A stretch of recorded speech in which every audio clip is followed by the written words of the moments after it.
1947 की अनसुनी कहानी। 1947 एक ऐसा साल जिसने भारतीय उपमहाद्वीप का भविष्य हमेशा के लिए बदल दिया।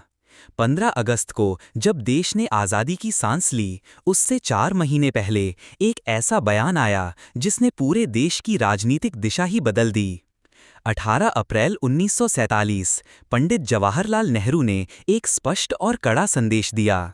जो भी रियासत भारत में विलय से इनकार करेगी, उसे शत्रु राष्ट्र माना जाएगा और राज्य का दुश्मन समझा जाएगा।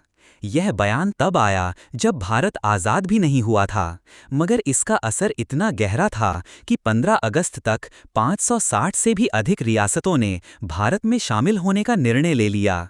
ब्रिटिश शासन के दौरान भारत 2 हिस्सों में बटा हुआ था। ब्रिटिश इंडिया, जो सीधे ब्रिटिश सरकार के अधीन था। प्रिंसली स्टेट्स यानी रियासतें, करीब 565 ऐसी रियासतें जिन पर स्थानीय राजा महाराजा शासन करते थे, लेकिन वे ब्रिटिश क्राउन के अधीन थे। जब ब्रिटिश सरकार ने भारत छोड़ने का फैसला किया, तो उसने रियासतों को 3 विकल्प दिए। 1. भारत में शामिल हो जाएं, 2. पाकिस्तान में शामिल हो जाएं, 3. स्वतंत्र राष्ट्र बने रहें। राजनीतिक संकट और नेहरू का बयान।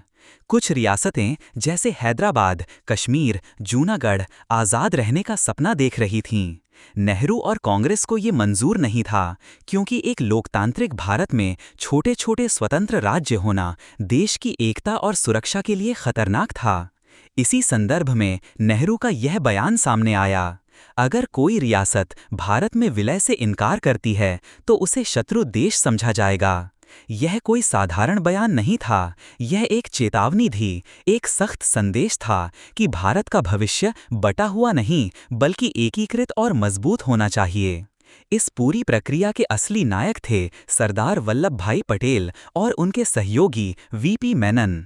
पटेल ने व्यक्तिगत बातचीत, कूटनीति और कभी-कभी दबाव के माध्यम से रियासतों को समझाया कि उनका भविष्य भारत के साथ ही सुरक्षित है। उन्होंने कहा, सरदार पटेल, अगर हम भारत को एकजुट नहीं कर पाए, तो हमारी आज़ादी कुछ ही समय में बिखर जाएगी।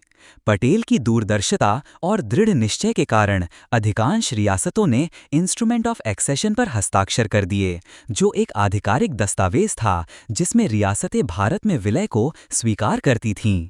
हालांकि कुछ रियासतें जैसे हैदराबाद, जूनागढ़ और कश्मीर विलय से इनकार करती रहीं।